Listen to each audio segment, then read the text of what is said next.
Class 10 science sample paper 2023 के question number 4 के solution में हम लोग पहुंच चुके हैं। अगर आपने इससे प्रीवियस वीडियो अभी तक नहीं देखा, साथ ही साथ आने वाले वीडियोज का सॉल्यूशन देखना चाहते हो तो कंप्लीट प्लेलिस्ट का लिंक मिलेगा आपको डिस्क्रिप्शन में। क्या है question number 4? With the reference of 4 gases, कौन सा? CO2 यानी carbon dioxide, carbon monoxide, chlorine gas और oxygen gas. Which one of the option in the table is correct, यानी कि इसमें से कौन सा जो है वो करेक्ट आंसर होगा, ये सिंपली हमें बताना है। ऑप्शन ए में दिया है एसिटिक ऑक्साइड। आपको पता है जो नॉन मेटेलिक ऑक्साइड होता है, क्या होता है? जो नॉन मेटेलिक ऑक्साइड होता है, नॉन मेटल्स के बारे में आपको तो पता है ना, जो सिंपली क्या होता है, इलेक्ट्रॉन्स को गेन करते हैं, उन्हें हमें क्या बोलते हैं? नॉन मेटल्स बोलते हैं। तो जो नॉन मेटल्स के ऑक्साइड होते हैं, हालांकि इसे आप लिख लोगे, जो नॉन मेटेलिक ऑक्साइड्स होते हैं, जो नॉन मेटेलिक ऑक्साइड्स होते हैं वो होते हैं नेचर में बेसिक, नॉन मेटेलिक, एसिडिक। ठीक है, नॉन मेटेलिक ऑक्साइड जो होते हैं नेचर में एसिडिक होते हैं। जैसे अगर हम लोग बात करें तो कार्बन डाइऑक्साइड हो गया, सल्फर डाइऑक्साइड हो गया, नाइट्रोजन डाइऑक्साइड हो गया, NO2।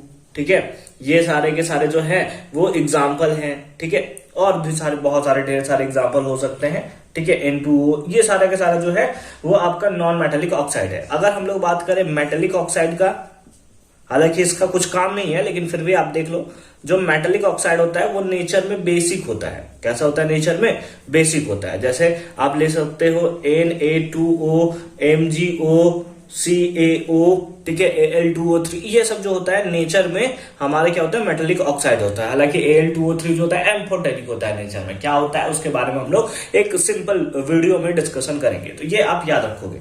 ठीक है, तो नॉन मेटेलिक ऑक्साइड जो होता है, नॉन मेटल के जो ऑक्साइड्स होते हैं उसे हम लोग सिंपली क्या बोलते हैं? हम लोग बोलते हैं सिंपली एसिडिक ऑक्साइड। आप बोलोगे सर ये तो कार्बन मोनोऑक्साइड भी है, कार्बन डाइऑक्साइड भी है, मतलब ये नॉन मेटेलिक ऑक्साइड ये भी है, नॉन मेटेलिक ऑक्साइड ये भी है, मतलब चारों में से कोई भी हो सकता है। कोई बात नहीं, आगे चलो। क्या है? Used in the treatment of water. आपने पढ़ रखा होगा चैप्टर नंबर 2 में, एसिड बेस एंड सॉल्ट में, कि जो ट्रीटमेंट ऑफ वाटर जो सॉल्ट वाला था, मेनली क्लोर अल्कली प्रोसेस जो आपने पढ़ रखा होगा, तो used in the treatment of water किसका यूज किया जाता है? क्लोरीन गैस का ही तो यूज किया जाता है ट्रीटमेंट ऑफ वाटर के लिए। आगे देखो, प्रोडक्ट ऑफ रेस्पिरेशन। अब आपको पता चल गया है कि या तो ऑप्शन ए होगा या तो ऑप्शन बी होगा। ऑक्सीजन से ट्रीटमेंट नहीं किया जाता, यानी कि सी और डी तो नहीं होने वाला है। आगे चलो, प्रोडक्ट ऑफ रेस्पिरेशन। रेस्पिरेशन का प्रोडक्ट क्या होता है? हम लोग ऑक्सीजन इनहेल करते हैं, लेकिन प्रोडक्ट में क्या बनता है? Carbon dioxide. ठीक है, यानी कि CO2, ये नहीं होने वाला, यानी ए भी नहीं हुआ। कौन सा होगा? Option number B. एक और बचा हुआ है, प्रोडक्ट ऑफ इनकम्प्लीट कंबशन। किसका फॉर्मेशन होगा? कार्बन मोनोऑक्साइड, ये तो आपको पता है, बी ही ऑप्शन है। अब कैसे फॉर्मेशन होता है, इसके लिए थोड़ा आपको कंबशन रिएक्शन याद रखना पड़ेगा। यहाँ देख लो, बहुत सारा चीज को मिक्स करके यहाँ पे दिया हुआ है। अगर आपको ये सब कॉन्सेप्ट क्लियर नहीं हुआ तो बहुत दिक्कत होगा।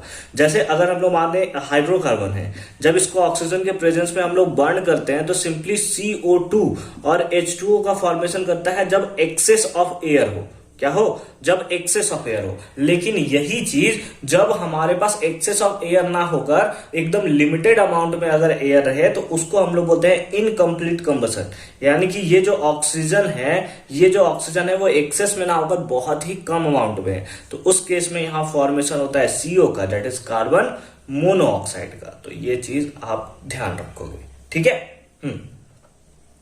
ठीक है, तो कौन सा हो गया? Option number B is the right answer. I hope कि ये कॉन्सेप्ट आपको एकदम सिंपल फॉर्म में समझ में आया होगा।